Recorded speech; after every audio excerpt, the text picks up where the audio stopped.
Thank you very much. I want to acknowledge that I'm on the traditional territory. We're all here of the Coast Salish people, the Musqueam, the Squamish, and the Tsleil-Waututh. And I also want to say how honored I am to be here and how meaningful it is to me to be invited to speak to this conference. I'm also a little bit intimidated, and I'll tell you why in a moment or two.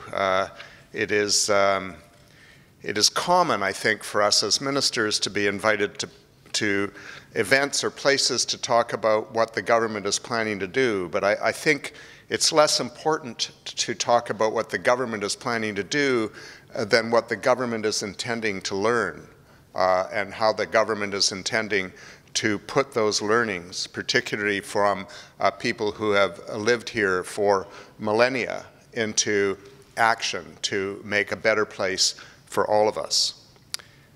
One of the most important parts of my mandate as Minister of Environment and Climate Change Strategy is the climate change strategy part of it. It is what brought me into politics. It's not the only thing that brought me into politics, but it is, for me, the one place where I feel I need to bring my best. I need to strive to not fail. I need to listen and I need to work with people so that when my work is done, there is a bit of a difference that people can build on.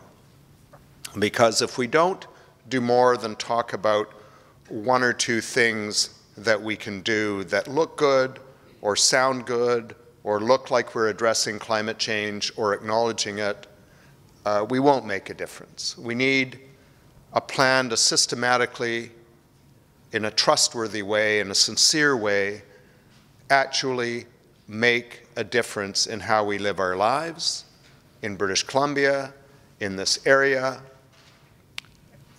in how we take concrete actions to lower greenhouse gas emissions, in how we take actions to adapt to the changes that are already upon us and will intensify even if we were to reach our targets tomorrow. It's important that we all understand that, and I know many people in this room understand it far more deeply than I ever can, because people see the difference in their environment every day. I had the opportunity as minister to attend the United Nations Conference on Climate Change last November. And leading up to going to that conference, I'd had already a number of conversations with Indigenous leaders around British Columbia.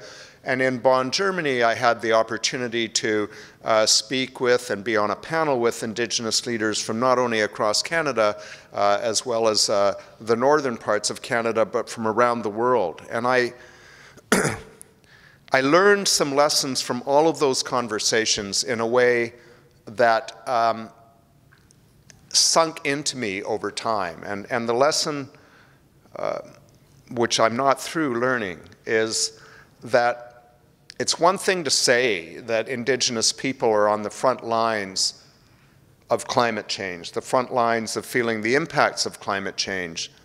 It's another thing to hear from Indigenous leaders about what that really means, what it means in terms of the deep connection that Indigenous people have with the area where their ancestors have lived for millennia, and how that has completely informed the economy of the nations, the sustenance of the nations, and the culture and the language founded on the experience of living on the land, living from the land, living in harmony with the land.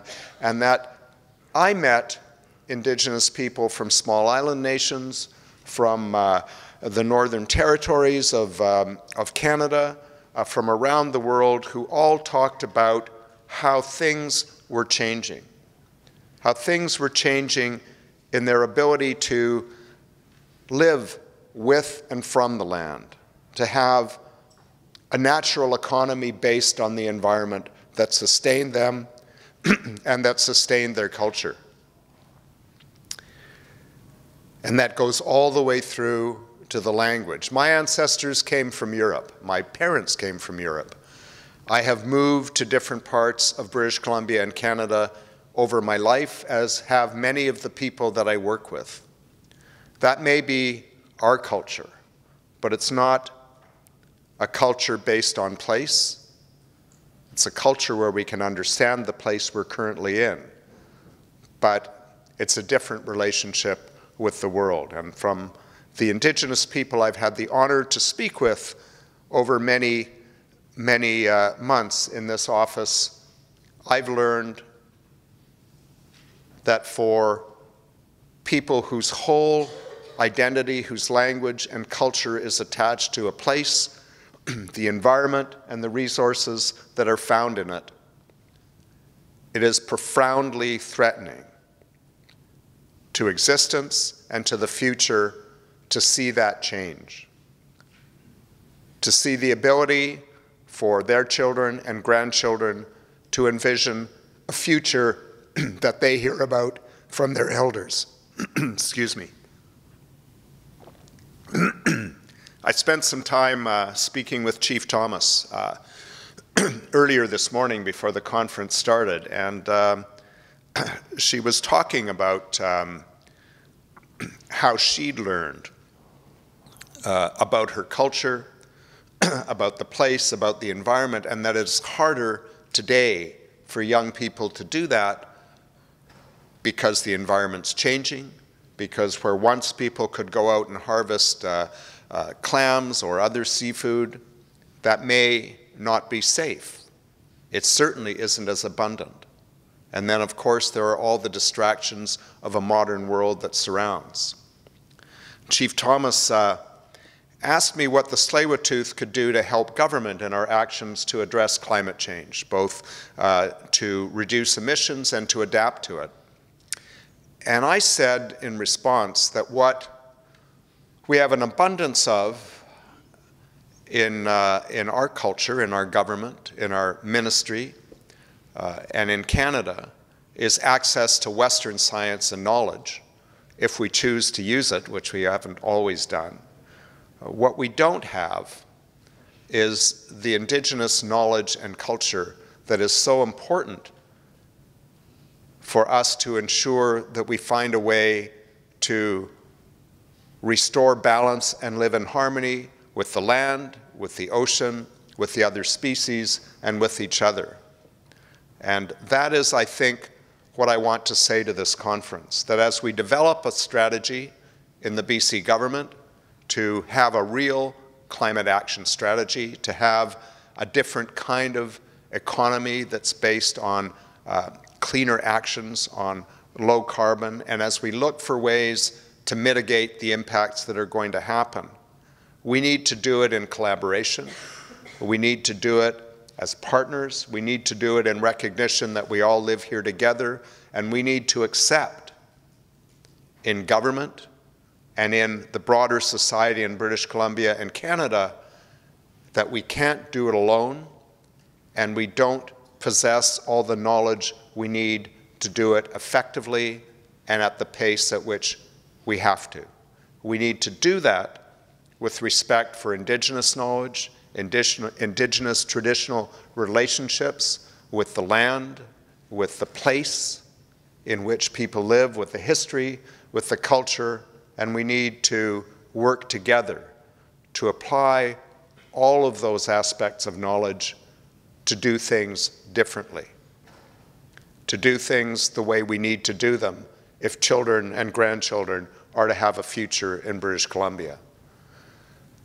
There are a number of things our government is trying to do to reconcile with Indigenous people, to work in partnership, to live together, to learn together, and to thrive together.